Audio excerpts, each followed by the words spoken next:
Hello, അപ്പോൾ ഈ കാണുന്നതാണ് ആയിഷ മസ്ജിദ്. മക്കയിൽ നിന്ന് 10 കിലോമീറ്റർ മാറിയിട്ടാണ് ഈ മസ്ജിദ് സ്ഥിതി ചെയ്യുന്നത്. തെൻഈമിലെ ആയിഷ മസ്ജിദ് എന്നാണ് ഈ മസ്ജിദ് അറിയപ്പെടുന്നത്. മക്കയിൽ വരുന്നവർ മസ്റ്റായിട്ട് വിസിറ്റ് ചെയ്യേണ്ട ഒരു സ്ഥലം കൂടിയാണ്. കൂടുതൽ ആളുകൾ ഉംറയ്ക്ക് ഇഹ്റാം ചെയ്യാൻ വേണ്ടി വരുന്ന ഒരു മസ്ജിദും കൂടെയാണ്. നബി സല്ലല്ലാഹു അലൈഹി വസല്ലമയുടെ ഭാര്യയായ ആയിഷ റളിയല്ലാഹു അൻഹ ഉംറയ്ക്ക് ഇഹ്റാം ചെയ്ത സ്ഥലത്താണ് ഈ മസ്ജിദ് നിർമ്മിച്ചിട്ടുള്ളത്. ആ ഒരു പ്രത്യേകത കൂടെ ഉള്ളത് കൊണ്ട് കൂടുതൽ ആളുകളും ഉംറയ്ക്ക് ഇഹ്റാം ചെയ്യാൻ വേണ്ടിയിട്ട് ആയിഷ മസ്ജിദാണ് തിരഞ്ഞെടുക്കാറ്. അതുപോലെ തന്നെ എൻ്റെ ഉമ്മീറ്റും ആയിഷ മസ്ജിദ് ഇഹ്റാം ചെയ്യാൻ വേണ്ടിയിട്ട് വന്നിട്ടുണ്ട്.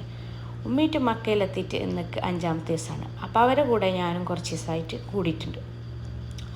അപ്പോൾ എന്താണെങ്കിൽ അവർ ആയിഷ മസ്ജിദിൽ എത്തിയിട്ടുണ്ട്.